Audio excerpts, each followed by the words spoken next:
Ni design terbaru ni Masjid Ubudiah. Public Gold akan keluarkan banyak lah limited edition. Nanti design-design baru ni saya rasa ramai orang tak dapat sebab Public Gold akan release sikit saja. Ni dia akan jadi collectors lah. Macam-macam design. Nak keluarkan dia kena bayar charge premium. Tengok.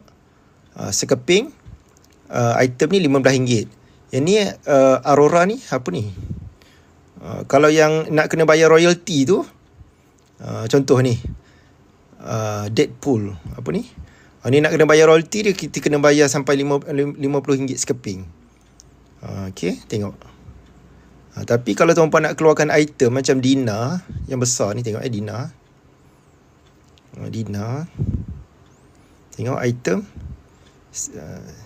setengah Dina RM15. Cuba tengok satu Dina. Suku setengah Dina RM10. Satu Dina RM10. Tengok tuan-puan nampak tak? Item yang lagi besar, charge premium dia lagi murah.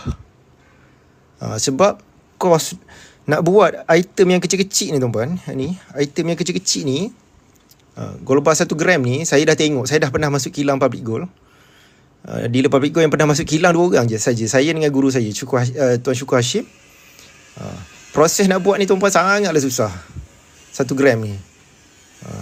Dia bukan cetak ngam-ngam 1 gram, dia nak kena kikis pula sampai berat dia ngam-ngam 1 gram. Lepas tu dia nak lekatkan pula pada kad ni.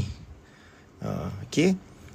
Kalau dia kikis terkurang 0.0 berapa gram kan, terkurang, dia kena leburkan balik, buat balik. Tapi kalau nak keluarkan gold bar yang besar macam ni, dia mudah. Sebab tu charge premium item yang besar ni murah. Maksudnya gini, kalau ini 100 gram, ini 1 gram, kos nak keluarkan 100 keping 1 gram ni lagi mahal, lagi susah berbanding 100 gram sekeping macam ni. Itu kalau tuan-puan nak faham kenapa charge premium ada tinggi dan ada rendah lah. Charge premium ni kos cetak lah, senang cerita, kos cetak emas. Okay.